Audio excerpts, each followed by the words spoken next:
Viewers welcome back in our program ji. Doctor साहब इस तो पहला कि तुसी जेड़ा दूसरा इशू साडे दर्शकां नाल डिस्कस करो, तुसी जेड़े अज दे जेड़े फेसबुक मैसेज आए ने ओ साडे दर्शकां नाल साझे कर दो। हाँ जी, एक तां कल फेसबुक नहीं सी लाइव, पर अज साडी टैक्नीकल टीम ने, टीम साडी बहुत वड्डी है जी, मेहनत बहुत करते हैं, उन्होंने अज लाइव कर दिते जी। सभा डुगरी जी, वाहिगुरू जी का खालसा वाहिगुरू जी की फतेह। ਤੁਹਾਡੀ ਟੀਮ ਗ੍ਰੇਟ ਜੌਬ ਕਰ ਰਹੀ ਹੈ, ਸਾਨੂੰ ਤੁਹਾਡੇ ਤੇ ਬਹੁਤ ਮਾਣ ਹੈ ਜੀ। ਅਸੀਂ ਪਿਛਲੇ 3 ਸਾਲ ਤੋਂ ਟੀਵੀ 84 ਸੱਚੋ ਸੱਚ ਡੇਲੀ ਦੇਖਦੇ ਹਾਂ। ਅਸੀਂ ਸਪੇਨ ਵਿੱਚ ਹਾਂ ਜੀ, ਸੋ ਸਪੇਨ ਦੇ ਸਾਡੇ ਇਹਨਾਂ ਵੀਰਾਂ ਭੈਣਾਂ ਨੂੰ ਸਾਡਾ ਵੀ ਜਿਹੜਾ ਫਤਿਹ ਔਰ ਅਸੀਂ ਸ਼ੁਕਰਗੁਜ਼ਾਰ ਹਾਂ। ਵੀਰ ਹਰਮੇਲ ਸਿੰਘ ਜੀ ਨੇ ਫਤਿਹ ਭੇਜੀ ਹੈ ਜੀ। ਦੇਵੀ ਬਦਿਆਲ ਇਹਨਾਂ ਦਾ ਡੈਵੀ ਬਡਿਆਲ ਇਹਨਾਂ ਦਾ ਮੈਸੇਜ ਪੂਰਾ ਤਾਂ ਨਹੀਂ ਆਇਆ। डॉक्टर साहब जी वाहिगुरू जी का खालसा वाहिगुरू जी की फतेह। डॉक्टर साहब एक सवाल है, अज कल ये गल तां बड़े जोर दिता जा रहा है कि सिख कौम हिंदू रिलीजन नूं अगे नहीं आया कंप्लीट मैसेज। मेरा ख्याल है कि भी वो शायद यही कहना चाहते हैं कि भी ये एक RSS की लॉबी वालों प्रूव किया जा रहा है बार बार कि जिवें असीं हिंदुआं दा हिस्सा है। ये 100 साल बाद उत्थे आके उन्होंने सानू फिर खड़ा कर दिता है, ਜਿਵੇਂ ਕਿ 1896-97 ਦੇ ਵਿੱਚ ਕਿਤਾਬ ਉਹਨਾਂ ਨੇ ਸਿੱਖੀ ਸ਼ਕਲੋ ਸੂਰਤ ਵਾਲਿਆਂ ਤੋਂ ਹੀ ਲਿਖਵਾਈ ਸੀ, ਹਮ ਹਿੰਦੂ ਹੈ। ਔਰ ਉਹਦੇ ਜਵਾਬ 'ਚ ਫਿਰ ਭਾਈ ਸਾਹਿਬ ਭਾਈ ਕਾਹਨ ਸਿੰਘ ਨਾਭਾ ਨੇ 1898 'ਚ ਹਮ ਹਿੰਦੂ ਨਹੀਂ ਕਿਤਾਬ ਲਿਖੀ ਸੀ, ਜਿਹੜੀ ਅੱਜ ਵੀ ਰੈਲੇਵੈਂਟ ਹੈ ਔਰ ਇਹਨੂੰ ਜ਼ਰੂਰ ਸਾਡੇ ਦਰਸ਼ਕ ਪੜ੍ਹਨ। ਆਸਫ ਮਹਿਮੂਦ ਸਦੀਕੀ ਜੀ ਨੇ ਲਿਖਿਆ, ਡਾਕਟਰ ਅਮਰਜੀਤ ਸਿੰਘ ਜੀ ਸਲਾਮਤ ਰਹੋ। ਆਜ਼ਾਦ ਕਸ਼ਮੀਰ ਦੇ ਰਹਿਣ ਵਾਲੇ पूरे पाकिस्तान विच उतने ही हकूक रखते ने जितना कि कोई पाकिस्तानी। दूजी गल ये है कि इस तरह मकबूजा कश्मीर विच महबूबा मुफ्ती ते उमर अब्दुल्ला वर्गे ज़हनी गुलाम हुक्मरान हैं, उसी तरह तुहाडे पंजाब विच भी विके होए वक्ती फायदे लई जिहड़े ने गुलाम ने सिख कौम की आज़ादी विच जिहड़ा वो रुकावट ने।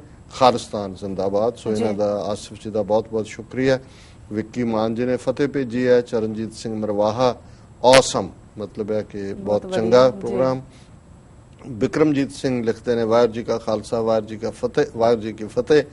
ग्रेट जॉब बापू जी। अपने दादा जी नूं याद करदा हाँ जदों तुहानूं देखदा हाँ, वाहिगुरू तुहाडे ते मेहर रखे। सो बहुत शुक्रिया, बहुत शुक्रिया। मतलब बापू जी कहना बहुत चंगा लगता जी। वेरी गुड डॉक्टर साहब। बुढ़ापे तो डर नहीं लगता। सारे डरदे ने बुढ़ापे तो ना। हाँ जी, हाँ जी, मुंह काले कीते हुंदे ने जी, सिर भी कीते हुंदे वैसे जी। डॉक्टर साहब तुसी अपना इशू साडे दर्शकां नाल जरा डिस्कस कर दो। देखो अज असीं जदों देखदे हैं भी किस तरीके नाल बहुत वड्डे हिस्से च भारत दे ਤੇ ਧਰਮ ਦੇ ਨਾਂ ਥੱਲੇ ਸਿੱਖਾਂ, ਮੁਸਲਮਾਨਾਂ, ਈਸਾਈਆਂ ਨੂੰ ਟਾਰਗੇਟ ਕੀਤਾ ਔਰ 2-2.5 ਸਾਲ ਦੇ ਵਿੱਚ ਕੁਛ ਤਾਂ ਕੁਛ ਬਣਾ ਦਿੱਤਾ। ਪਰ ਹੁਣ ਜਿਸ ਤਰੀਕੇ ਨਾਲ ਇਹਨਾਂ ਦੀ ਲੀਡਰਸ਼ਿਪ ਉਸ ਕਲਚਰ ਨੂੰ, ਜਿਸ ਕਲਚਰ ਨੂੰ ਲਗਭਗ 3-4 ਸਾਲ ਪਹਿਲਾਂ ਇਹਨਾਂ ਨੇ ਡਿਸਟਰੋਏ ਕੀਤਾ ਉੱਤਰੀ ਭਾਰਤ 'ਚ, ਜਿਹੜਾ ਡ੍ਰੈਵਿਡਨ ਕਲਚਰ ਸੀ, ਜਿਹਨੂੰ ਅਸੀਂ ਪੰਜਾਬੀ 'ਚ ਦਰਾਵੜ ਕਹਿੰਦੇ ਹਾਂ। ਜਦੋਂ ਅਸੀਂ ਇੰਡਸ ਵੈਲੀ ਸਿਵਲਾਈਜੇਸ਼ਨ ਦੀ ਗੱਲ ਕਰਦੇ ਹਾਂ, ਸਿੰਧੂ ਘਾਟੀ ਦੀ ਸੱਭਿਅਤਾ, ਉਹਦੇ 'ਚ ਲਰਕਾਨਾ ਹੈ, ਮੋਹਨਜੋਦਾੜੋ ਹੈ, ਹੜੱਪਾ ਹੈ, ਇਹ ਸਾਰੀ ਜਿਹੜੀ ਸੱਭਿਅਤਾ ਜਿਹੜੀ ਬੜੀ ਐਡਵਾਂਸਡ ਸੀ ਬਹੁਤ ਸਾਰੇ ਮਾਮਲਿਆਂ 'ਚ, ਉਸ ਔਰ ਕਾਫੀ ਵੱਡਾ ਹਿੱਸਾ ਅੱਜ ਵੀ ਪਾਕਿਸਤਾਨ ਦੇ ਵਿੱਚ ਉਹਨੂੰ ਸਿੰਧ ਦੇ ਵਿੱਚ ਔਰ ਪ੍ਰੀਜ਼ਰਵ ਕੀਤਾ ਹੋਇਆ ਹੈ।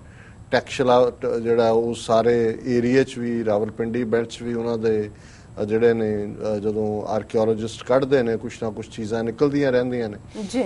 ਔਰ ਉਸ ਵੇਲੇ ਇਹਨਾਂ ਐਰੀਅਨਸ ਨੇ, ਨਸਲਵਾਦੀਆਂ ਨੇ, ਜਿਹੜਾਂ ਦੇ ਵਿੱਚ ਮੁੱਖ ਤੌਰ ਦੇ ਉੱਤੇ ਜੇ ਤੁਸੀਂ ਇਹਨਾਂ ਦੇ ਫੀਚਰ ਦੇਖਣੇ ਹੋਣ ਤਾਂ ਬ੍ਰਾਹਮਣ ਵਰਗ ਉਹਨਾਂ ਐਰੀਅਨਸ ਦੇ ਵਿੱਚ ਆਉਂਦਾ। ਉਹਨਾਂ ਨੇ ਜਿਹੜੇ ਉਹਨਾਂ ਦੇ ਮੂਲ ਵਾਸੀ ਸੀ ਉਹਨਾਂ ਨੂੰ ਗੁਲਾਮ ਵੀ ਬਣਾਇਆ ਔਰ ਫਿਰ ਹੌਲੀ ਪੁਸ਼ ਕਰਦੇ ਕਰਦੇ ਉਹਨਾਂ ਨੂੰ ਪਰੇ ਸਮੁੰਦਰ ਦੇ ਨਾਲ ਲਾ ਦਿੱਤਾ। ਔਰ ਜਿਹੜੇ ਇੱਧਰ ਗੁਲਾਮ ਬਣੇ ਉਹਨਾਂ ਨੂੰ ਸ਼ੂਦਰ ਦੇ ਵਿੱਚ ਲਿਆਂਦਾ। ਜਿਹੜੇ ਆਦੀਵਾਸੀ ਟਰਾਈਬ, ਤਾਂ ਹੀ ਜਿਹੜੇ ਆਪਣੇ ਆਪ ਨੂੰ ਆਦੀਵਾਸੀ ਕਹਿੰਦੇ ਨੇ, ਆਦ ਦਾ ਮਤਲਬ ਵੀ ਅਸੀਂ ਸ਼ੁਰੂ ਤੋਂ ਇੱਥੇ ਰਹਿੰਦੇ ਜੀ। ਔਰ ਉਹਨਾਂ ਨੂੰ ਇਹਨਾਂ ਨੇ ਫਿਰ ਜਿਹੜੇ ਵਿਚਕਾਰ ਆਉਂਦੇ ਗਏ ਇਨ ਬਿਟਵੀਨ ਇਹ 3-4 ਹਜ਼ਾਰ ਸਾਲ ਜਿਹੜੇ ਵੱਖਰੇ ਵੱਖਰੇ ਟਰਾਈਬ ਆਉਂਦੇ ਗਏ, ਉਹਨਾਂ ਨੂੰ ਕਿਸੇ ਨੂੰ ਕਸ਼ਤਰੀ 'ਚ ਜਿਨ੍ਹਾਂ ਨੂੰ ਇਹਨਾਂ ਨੇ ਵਰਤਿਆ ਆਪਣੇ ਹੱਕਾਂ ਲਈ। ਜਿਵੇਂ ਪਹਿਲਾਂ ਰਾਜਪੂਤਾਂ ਨੂੰ ਵੀ ਉਹਨਾਂ ਨੇ ਸ਼ੂਦਰ ਕੈਟਾਗਰੀ 'ਚ ਰੱਖਿਆ ਸੀ, ਫਿਰ ਜਦੋਂ ਬੁੱਧ ਧਰਮ ਦੇ ਖਾਤਮੇ ਲਈ ਰਾਜਪੂਤ ਕਬੀਲਿਆਂ ਨੂੰ ਵਰਤਿਆ ਗਿਆ ਤੇ ਉਹਨਾਂ ਨੂੰ ਇਹਨਾਂ ਨੇ ਰਾਜਸਥਾਨ ਦੇ ਮਾਊਂਟ ਆਬੂ ਦੇ ਵਿੱਚ ਜੱਗ ਕਰਕੇ ਯੱਗ ਜਿਹਨੂੰ ਕਹਿੰਦੇ ਨੇ ਉਹਨਾਂ ਨੇ ਕਸ਼ਤਰੀਏ ਜਿਹੜਾ ਅਨੋਇੰਟ ਕੀਤਾ। ਸੋ ਇਸੇ ਤਰ੍ਹਾਂ ਬਾਕੀਆਂ ਦੇ ਵਿੱਚ ਉਹਨਾਂ ਨੂੰ ਫਿੱਟ ਕਰਦੇ ਗਏ, ਕੋਈ ਕਿਸੇ ਪਾਰਟ ਕੋਈ ਕਿਸੇ। ਪਰ ਅੱਜ ਜਿਹੜੀਆਂ ਭਾਰਤ ਦੀਆਂ 4 ਪ੍ਰਮੁੱਖ ਸਟੇਟਾਂ ਨੇ ਜਿਨ੍ਹਾਂ ਦੇ ਵਿੱਚ ਆਂਧਰਾ ਪ੍ਰਦੇਸ਼, ਕਰਨਾਟਕਾ, ਤਮਿਲਨਾਡੂ ਔਰ ਕੇਰਲਾ, ਇਹ ਉਹ ਨੇ ਜਿਨ੍ਹਾਂ ਦੇ ਵਿੱਚ ਵੱਡੀ ਗਿਣਤੀ ਦੇ ਵਿੱਚ ਉਹ ਡਰੈਵਿਡਨ ਫੀਚਰ ਵਾਲੇ ਲੋਕ ਨੇ ਜਿਹੜੇ ਮੂਲ ਨਿਵਾਸੀ ਸਨ ਕਿਸੇ ਵੇਲੇ। ਹੁਣ ਉਹਨਾਂ ਦੇ ਜਦੋਂ ਇਹਨਾਂ ਨੇ ਟੇਕ ਓਵਰ ਕੀਤਾ, ਫਿਰ ਜਦੋਂ ਤੁਸੀਂ ਇਹਨਾਂ ਦਾ ਵੇਦਾਂ ਦਾ ਔਰ ਦੂਸਰਾ ਬਾਅਦ ਦੇ ਵਿੱਚ ਵੇਰਵੇ ਦੇਖਦੇ ਹੋ, ਤੇ ਫਿਰ ਇਹਨਾਂ ਨੇ ਉਹਨਾਂ ਦੇ ਜਿਹੜੇ ਦੇਵਤੇ ਸਨ ਜਾਂ ਉਹਨਾਂ ਦੇ ਰਾਜੇ ਸਨ ਉਹਨਾਂ ਨੂੰ ਡਿਮੋਨਾਈਜ਼ ਕੀਤਾ, ਉਹਨਾਂ ਨੂੰ ਸ਼ੈਤਾਨ ਬਣਾਇਆ। ਉਹਨਾਂ ਦੇ ਲਈ ਸ਼ਬਦ ਅਸੁਰ ਵਰਤਿਆ, ਜਿਹਨੂੰ ਅਸੀਂ ਵੀ ਕਈ ਵਾਰੀ ਉਵੇਂ ਹੀ ਪੜ੍ਹਦੇ ਹਾਂ, ਰਾਖਸ਼, ਦੇਵਤਿਆਂ ਤੇ ਰਾਖਸ਼ਾਂ ਦੀਆਂ ਲੜਾਈਆਂ ਹੋਈਆਂ ਤੇ ਸਾਨੂੰ ਲੱਗਦਾ ਸੀ ਪਤਾ ਨਹੀਂ ਰਾਖਸ਼ ਤੋਂ ਸਿੰਘ ਨਿਕਲੇ ਹੋਣੇ ਨੇ, ਕੋਈ ਵੱਡੇ ਹੋਣੇ ਨੇ। ਇਨਫੈਕਟ ਜਿਨ੍ਹਾਂ ਨੂੰ ਇਹਨਾਂ ਨੇ ਮਾਰਨਾ ਹੁੰਦਾ ਹੈ ਉਹਨਾਂ ਨੂੰ ਇਹ ਰਾਖਸ਼ ਬਣਾ ਦਿੰਦੇ ਨੇ, ਹਿੰਦੀ ਚ ਅਸੁਰ, ਤੇ ਆਪ ਹੀ ਦੇਵਤੇ ਬਣ ਸੁਰ ਅਸੁਰ। ਹੁਣ ਇਹ ਸਾਨੂੰ ਸਮਝ ਉਦੋਂ ਹੀ ਆਈ ਜਦੋਂ ਮੁਸਲਮਾਨਾਂ ਨੂੰ ਮਲੇਛ ਬਣਾਇਆ। ਸ਼ਾਇਦ ਸਿੱਖਾਂ ਨੂੰ ਤਾਂ ਵੀ ਨਹੀਂ ਸਮਝ ਆਈ, ਲੱਗਦੇ ਸੀ ਕਿ ਨਹੀਂ ਉਹ ਉਹਨਾਂ ਨੂੰ ਬਣਾਇਆ। ਜਦੋਂ ਸਾਨੂੰ ਅਲਗਾਵਵਾਦੀ, ਆਤੰਕਵਾਦੀ, ਦਹਿਸ਼ਤਗਰਦ ਬਣਾ ਕੇ ਸਾਡਾ ਸ਼ਿਕਾਰ ਕੀਤਾ, ਫਿਰ ਸਾਨੂੰ ਸਮਝ ਆਈ ਕਿ ਵੀ ਇਹ ਅਸੁਰ ਤੇ ਰਾਖਸ਼ ਤੇ ਇਹ ਜਿਹੜੇ ਸਾਰੇ ਇਸ ਕਿਸਮ ਦੇ ਬਣਾਏ, ਇਹ ਇਨਫੈਕਟ ਇਹਨਾਂ ਨੇ ਉਹਨਾਂ ਨੂੰ ਡਿਫੀਟ ਕਰਨ ਤੋਂ ਬਾਅਦ ਵੀ ਡਿਮੋਨਾਈਜ਼ ਕੀਤਾ। ਹੁਣ ਇਸੇ ਤਰ੍ਹਾਂ ਅੱਜ ਜਿਹੜੇ ਟੌਪਿਕ ਦੀ ਗੱਲ ਵਾਮਨ ਜਯੰਤੀ ਦੇ ਹਵਾਲੇ ਨਾਲ, ਹੁਣ ਜਦੋਂ ਤੁਸੀਂ ਵਿਸ਼ਨੂੰ ਦੇ ਅਵਤਾਰ ਦੇਖਦੇ ਹੋ, ਵਿਸ਼ਨੂੰ ਜਿਹੜਾ ਉਹ ਅੱਡ-ਅੱਡ ਦੇ ਅਵਤਾਰ ਨੇ ਔਰ ਉਹਨਾਂ ਅਵਤਾਰਾਂ ਦੇ ਵਿੱਚ ਮੱਛ ਵੀ ਹੈ, ਮੱਛੀ ਵੀ ਅਵਤਾਰ ਹੈ, ਕਛੂਆ ਵੀ ਹੈ, ਉੱਥੋਂ ਸ਼ੁਰੂ ਹੁੰਦਾ ਹੈ। ਫਿਰ ਰਾਮਚੰਦਰ, ਕ੍ਰਿਸ਼ਨ, ਇਹ ਸਾਰੇ ਨੇ। ਪਰ ਇਹਨਾਂ ਤੋਂ ਪਹਿਲਾਂ ਜਦੋਂ ਅਸੀਂ ਗੱਲ ਕਰਦੇ ਹਾਂ ਜਿਸ ਨੂੰ ਬ੍ਰਾਹਮਣਵਾਦੀ ਸਾਹਿਤ ਨੇ ਬਹੁਤ ਗਲੋਰੀਫਾਈ ਕੀਤਾ ਔਰ ਈਵਨ ਇਸ ਦੀ ਰੈਫਰੈਂਸ ਗੁਰਬਾਣੀ 'ਚ ਵੀ ਆਉਂਦੀ ਹੈ, ਕਿਉਂਕਿ ਜਿਹੜੇ ਪਹਿਲਾਂ ਇਹਨਾਂ ਦੇ ਮਿਥਿਹਾਸ ਨਾਲ ਜੁੜੇ ਹੋਏ ਲੋਕ ਸੀ, ਭਾਵੇਂ ਗੁਰਸਿੱਖੀ ਮੰਡਲ 'ਚ ਆ ਕੇ ਉਹਨਾਂ ਨੇ ਮੁੜ ਕੇ ਉਹਨਾਂ ਦੇ ਵਿੱਚ ਤਬਦੀਲ, ਪਰ ਉਹਨਾਂ ਨੇ ਆਪਣੀ ਗੱਲ ਕਹਿਣ ਲਈ ਰੈਫਰੈਂਸ ਮੈਟੀਰੀਅਲ ਉਹੀ ਵਰਤਿਆ ਜਿਹੜੀ ਉਹਨਾਂ ਦੀ ਟ੍ਰੇਨਿੰਗ ਸੀ। ਜਿਵੇਂ ਅਸੀਂ ਜਦੋਂ ਭੱਟਾਂ ਦੇ ਸਵਈਏ 'ਚ ਪੜ੍ਹਦੇ ਹਾਂ ਕਿ 4 ਯੁਗਾਂ ਦੀ ਉਹਨਾਂ ਨੇ ਗੱਲ ਕਰਦੇ ਆ, ਸਤਯੁਗ ਤੈ ਮਾਣਿਓ, ਛਲਿਓ ਬਲ ਬਾਵਨ ਭਾਇਓ, ਤ੍ਰੇਤੈ ਤੈ ਮਾਣਿਓ, ਰਾਮ ਰਘੁਹੰਸ ਕਹਾਇਓ, ਦੁਆਪਰ ਕ੍ਰਿਸ਼ਨ ਮੁਰਾਰ ਕੰਸ ਕਿਰਤਾਰਥ ਕੀਓ, ਉਗਰ ਸੈਨ ਕੋ ਰਾਜ ਅਬੈ ਭਗਤੈ ਜਨ ਦਿਓ, ਕਲਯੁਗ ਪ੍ਰਮਾਣ ਨਾਨਕ ਗੁਰ ਅੰਗਦ ਅਮਰ ਕਹਾਇਓ, ਸ਼੍ਰੀ ਗੁਰੂ ਰਾਜ ਅਬ ਚਲ ਅਟਲ ਆਦ ਪੁਰਖ ਫਰਮਾਇਓ। ਹੁਣ ਆਦ ਪੁਰਖ ਜਾਂ ਗੁਰੂ ਨਾਨਕ ਦੀ ਗੱਲ ਗੁਰਗੱਦੀ ਦੀ ਕਰਨ ਤੋਂ ਪਹਿਲਾਂ ਪਹਿਲੀ ਰੈਫਰੈਂਸ ਸਤਯੁਗ ਦੇ 52 ਅਵਤਾਰ ਦੀ ਹੈ। ਪਰ ਇਹਦੇ ਜਿਹੜੀ ਇੱਕ ਗੱਲ ਬੜੀ ਇੰਪੋਰਟੈਂਟ ਹੈ ਔਰ ਇਸ ਵਿਚਾਰ ਦੇ ਨਾਲ ਉਹ ਮੇਲ ਖਾਂਦੀ ਹੈ ਕਿ ਕਿਵੇਂ ਵਿਸ਼ਨੂੰ ਦਾ ਅਵਤਾਰ ਹੈ 52 ਜੀ, ਤੇ ਉਹਨੇ ਛਲ ਦੇ ਨਾਲ, ਜਿਵੇਂ ਰਾਮਚੰਦਰ ਨੇ ਛਲ ਦੇ ਨਾਲ ਬਾਲੀ ਨੂੰ ਮਾਰਿਆ, ਸੁਗਰੀਵ ਦੇ ਭਰਾ ਨੂੰ ਜੀ, ਪੂਰੀ ਪਲੈਨਿੰਗ ਕਰਕੇ ਭਰਾ ਨੂੰ ਹੀ ਭਰਾ ਦੇ ਖਿਲਾਫ ਵਰਤਿਆ, ਘਰ ਕਾ ਭੇਤੀ ਲੰਕਾ ਢਾਏ ਵਿਭੀਸ਼ਣ ਨੂੰ। ਸੋ ਬਾਲੀ ਨੂੰ ਮਾਰਨਾ ਛਲ ਨਾਲ ਸੀ। ਔਰ ਇਹਦੇ 'ਚ ਵੀ ਇਹ ਹੈ ਕਿ ਸਤਿਯੁਗ ਤੈ ਮਾਣਿਓ, ਛਲਿਓ ਬਲ ਬਾਵਨ ਭਾਇਓ, ਕਿ ਬਲ ਨੂੰ, ਕਿਉਂਕਿ ਰਾਜਾ ਜਿਹੜਾ ਉਹਨਾਂ ਦਾ ਉਸ ਵੇਲੇ ਦਾ ਰਾਜਾ ਮਹਾਬਲੀ ਸੀ ਦਰਾਵੜਾਂ ਦਾ, 52 ਨੇ ਜਿਹੜਾ 52 ਅਵਤਾਰ ਬਾਉਣਾ ਵਿਸ਼ਨੂੰ ਦਾ, ਉਹਨੇ ਛਲ ਕਰਕੇ, ਕਪਟ ਕਰਕੇ। ਹੁਣ ਕਪਟ ਕੀ ਹੈ? ਜਿਹੜਾ ਰਾਜਾ ਬਲ ਸੀ, ਜਿਹੜੀ ਕਹਾਣੀ ਹੈ ਕਿ ਉਹਦੇ ਕੋਲ ਪਤਾਲ ਦਾ ਰਾਜ ਸੀ, ਧਰਤੀ ਦੇ ਥੱਲੇ ਉਸ ਸਮੁੰਦਰ ਦੇ ਕੰਢੇ ਜਿਹੜੇ ਇਹਨਾਂ ਦੀਆਂ ਰਿਆਸਤਾਂ ਨੇ, ਕਈ ਆਈਲੈਂਡ ਗਰਾਊਂਡ ਤੋਂ ਨੀਵੇਂ ਹੁੰਦੇ ਨੇ ਜੀ, ਔਰ ਉੱਥੇ ਇਹ ਪਹੁੰਚ ਗਿਆ ਅਵਤਾਰ ਬਾਉਣਾ ਬਣ ਕੇ ਵਿਸ਼ਨੂੰ। ਇਹ ਛਲ ਇਹਨਾਂ ਦੇ ਲਿਖਿਆ ਹੋਇਆ, ਇਹਨਾਂ ਦੇ ਬੇਸਿਕ ਟ੍ਰੇਨਿੰਗ ਹੈ। ਤੇ ਉਹਨੂੰ, ਉਹ ਬੜਾ ਦਰਿਆਦਿਲ ਬੰਦਾ ਸੀ, ਉਹਨੂੰ ਕਿਹਾ ਕਿ ਜੀ ਤੂੰ ਜਿਹੜਾ ਮੈਨੂੰ ਦਾਨ ਦਿਓ। ਉਹਨੇ ਕਿਹਾ ਜੀ ਠੀਕ ਹੈ, ਕਿੰਨਾ ਦਾਨ ਚਾਹੀਦਾ? ਉਹਨੇ ਕਿਹਾ ਜੀ ਠੀਕ ਹੈ ਤੁਸੀਂ ਜਿੰਨਾ। ਔਰ ਇਹਦੇ 'ਚ ਮੈਂ ਇਹ ਗੱਲ ਕਰਾਂ ਕਿ 5ਵਾਂ ਅਵਤਾਰ ਹੈ। ਔਰ ਜਦੋਂ ਉਹਨਾਂ ਨੇ ਉਹਨੇ ਕਿਹਾ 52 ਨੇ ਕਿ ਜੀ ਮੈਨੂੰ ਸਿਰਫ 3 ਕਦਮ ਜ਼ਮੀਨ ਦੇ ਚਾਹੀਦੇ ਨੇ ਜੀ। ਉਹਨੇ ਕਿਹਾ ਜੀ ਠੀਕ ਹੈ ਤੁਸੀਂ ਆਇਓ, 52 ਹੋ, ਲੈ ਲਓ। ਔਰ ਉਹਨੇ ਛਾਲੇ ਕੀਤਾ ਵੀ ਉਹਨੇ 1 ਕਦਮ ਦੇ ਵਿੱਚ ਸਾਰੀ ਧਰਤੀ ਮਿਲਣ ਲਈ, ਇੱਕ ਦੂਸਰੇ ਕਦਮ ਦੇ ਵਿੱਚ ਸਾਰਾ ਆਕਾਸ਼ ਲੈ ਲਿਆ, ਤੇ ਤੀਸਰਾ ਉਹਨੇ ਕਿਹਾ ਜੀ ਹੁਣ ਤੀਸਰਾ ਰਹਿੰਦਾ, ਉਹਦੇ ਸਿਰ ਦੇ ਉੱਤੇ ਜਿਹੜਾ ਉਹ ਲੱਤ ਰੱਖ ਕੇ ਉਹਨੂੰ ਧਸਾ ਦਿੱਤਾ ਵਿੱਚੇ ਹੀ, ਮਤਲਬ ਉਹਦਾ ਰਾਜ ਵੀ ਖੋਹ ਲਿਆ ਤੇ ਛਲ ਕਰਕੇ ਉਸ ਦਾ ਜਿਹੜਾ ਹੈ ਉਹ ਅੰਤ ਕਰ ਦਿੱਤਾ ਰਾਜਾ ਬਲੀ ਦਾ। ਜੀ ਹੁਣ ਕੇਰਲਾ ਦੇ ਵਿੱਚ ਕਿਉਂਕਿ ਜਿਹੜੇ ਡ੍ਰੈਵਿਡਨ ਨੇ ਉਹਨਾਂ ਦਾ ਕੁਛ ਨਾ ਕੁਛ ਲੈਫਟ ਓਵਰ ਹੈਗਾ, ਉਹ ਕੱਲ ਜਿਵੇਂ ਰਾਵਣ ਹੈ, ਹੁਣ ਜੇ ਰਾਵਣ ਦੀ ਪੂਜਾ ਨੂੰ ਲੈ ਕੇ ਹੁੰਦਾ, ਕਈ ਥਾਂ ਰਾਵਣ ਦਾ ਦਿਨ ਮਨਾਇਆ ਜਾਂਦਾ, ਔਰ ਉਹਨਾਂ ਦਾ ਇੱਕ ਤਿਉਹਾਰ ਹੁੰਦਾ ਹੈ ਕੇਰਲਾ ਦੇ ਵਿੱਚ ਜਿਸ ਨੂੰ ਓਣਮ ਕਹਿੰਦੇ ਨੇ। ਕੇਰਲਾ ਦਾ ਇਹ ਵੱਡਾ ਤਿਉਹਾਰ ਹੈ, ਲੋਕ ਖੁਸ਼, ਜਿਵੇਂ ਇੱਥਰ ਰਾਮਚੰਦਰ ਦੇ ਲਈ ਜਿਹੜਾ ਹੈ ਉਹ ਦੁਸ਼ਹਿਰਾ ਮਨਾਇਆ ਜਾਂਦਾ ਹੈ, ਓਣਮ ਤਿਉਹਾਰ ਕੇਰਲਾ ਦੇ ਵਿੱਚ ਇਸ ਤਰੀਕੇ ਦੇ ਨਾਲ ਹੀ ਰਾਜਾ ਮਹਾਬਲੀ ਦੇ ਲਈ ਹੈ, ਔਰ ਇਹ ਇੱਕ ਹਫ਼ਤਾ ਪੂਰਾ ਇਹ ਤਿਉਹਾਰ ਉੱਥੇ ਚੱਲਦਾ ਹੈ ਔਰ ਉਸ ਨੂੰ ਯਾਦ ਕੀਤਾ ਜਾਂਦਾ ਹੈ। ਉਹਨਾਂ ਦੀਆਂ ਜਿਵੇਂ ਬਹੁਤ ਖੁਸ਼ੀਆਂ ਮਨਾਉਂਦੇ ਨੇ, ਸਾਰੇ ਪਰਿਵਾਰ ਇਕੱਠੇ ਹੁੰਦੇ ਨੇ।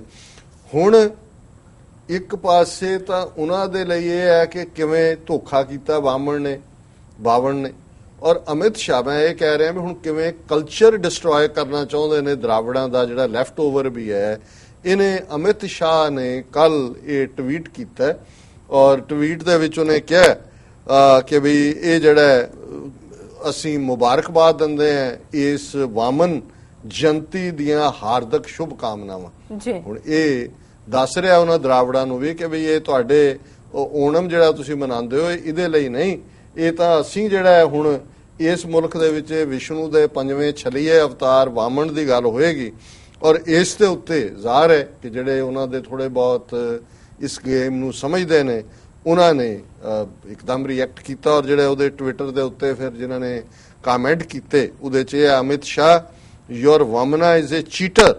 We do not want to celebrate his birthday. We Keralites have a Dravidian legacy. Down with Brahmanism.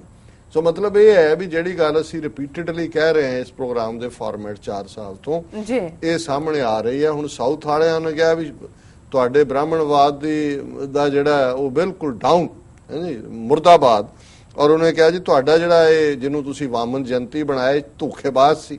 ਉਹ ਵਿਚਾਰੇ ਨੇ ਕਿਹਾ ਜੀ ਲੈ 3 ਕਦਮ ਕੀਤਾ, ਇਹ ਮਿਲ ਲਿਆ ਉਹ ਮਿਲ ਲਿਆ, ਮਿਣਿਆ ਮੁਣਿਆ ਕੀ ਹੈ, ਪਰ ਇਹ ਦੱਸਦਾ ਵੀ ਧਰਮ ਦੇ ਨਾਂ ਤੇ ਧੋਖਾ। ਐਵੇਂ ਨਹੀਂ ਕਾਇਦੇ ਆਜ਼ਮ ਮੁਹੰਮਦ ਅਲੀ ਜਿਨ੍ਹਾਂ ਨੇ ਗਾਂਧੀ ਬਾਰੇ ਕਿਹਾ whenever Gandhi has come to meet me he has come to cheat me. ਧੋਖਾ ਇਹਨਾਂ 'ਚ ਬਿਲਟ ਇਨ ਹੈ, ਔਰ ਸਿੱਖਾਂ ਦੇ ਨਾਲ ਇਕਰਾਰ ਕੀਤੇ ਮੁੱਕਰ ਗਏ, ਫਿਰ ਕਹਿੰਦੇ ਮਾਸਟਰ ਜੀ ਤਬ ਬਾਤ ਔਰ ਥੀ ਅਬ ਬਾਤ ਔਰ ਹੈ, ਸਰਕਮਸਟੈਂਸਸ ਹੈਵ ਨਾਓ ਚੇਂਜ। ਹੁਣ ਇਸੇ ਤਰ੍ਹਾਂ ਫਿਰ ਇੱਕ ਨੇ ਟਵੀਟ ਕੀਤਾ ਹੋਰ, please don't involve in our festival as an uninvited guest, this is not your dumb Gujarat, this is Kerala. ਇਹ ਤੇਰਾ ਗੁਜਰਾਤ ਨਹੀਂ ਹੈਗਾ, ਐਵੇਂ ਸਾਡੇ ਤੁਸੀਂ ਤਿਉਹਾਰਾਂ ਦੇ ਵਿੱਚ ਇੰਟਰਫੀਅਰ ਨਾ ਕਰੋ। ਔਰ ਇਹ ਉਹਨਾਂ ਨੇ ਕਿਹਾ ਕਿ ਵੀ ਹੁਣ ਤੁਸੀਂ ਵਾਮਨ ਜਯੰਤੀ ਕਹਿ ਰਹੇ ਹੋ ਸਾਨੂੰ ਕਿ ਵੀ ਅਸੀਂ ਮਨਾਈਏ।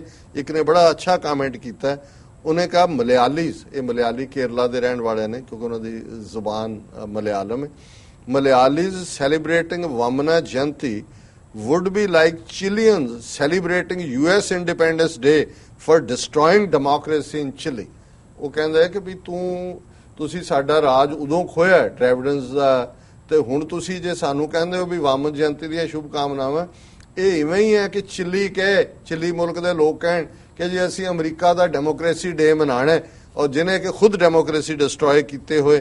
ਸੋ ਇਹ ਜਿਹੜਾ ਹੈ ਹੁਣ ਆਪਣੇ ਆਪ ਦੇ ਵਿੱਚ ਜਦੋਂ ਇਹ ਸਾਰਾ ਰੌਲਾ ਪਿਆ, ਫਿਰ ਇੱਕਦਮ ਉਹਨੇ ਕਿਹਾ ਜੀ greetings to Malayali friends on Onam, may this auspicious festival shower happiness peace and prosperity all around. ਹੁਣ ਇਹ ਮਾਰਿਆ ਯੂਟਰ, ਪਰ ਈਵਨ ਇਹਨੇ BBC ਦੀ ਇਹ ਸਟੋਰੀ, ਔਰ BBC ਨੇ ਇਹ ਕਿਹਾ ਕਿ RSS now working on a new agenda. So ਹੁਣ ਗੱਲ ਧਰਮ ਵਾਲੇ ਤੋਂ 2020 ਤੱਕ ਉਹਨਾਂ ਨੇ ਹਿੰਦੂ ਬਣਾਣੇ ਹੀ ਬਣਾਣੇ ਨੇ, ਉਹ ਤਾਂ ਉਹਨਾਂ ਨੇ ਕਿਹਾ ਹੀ ਹੋਇਆ।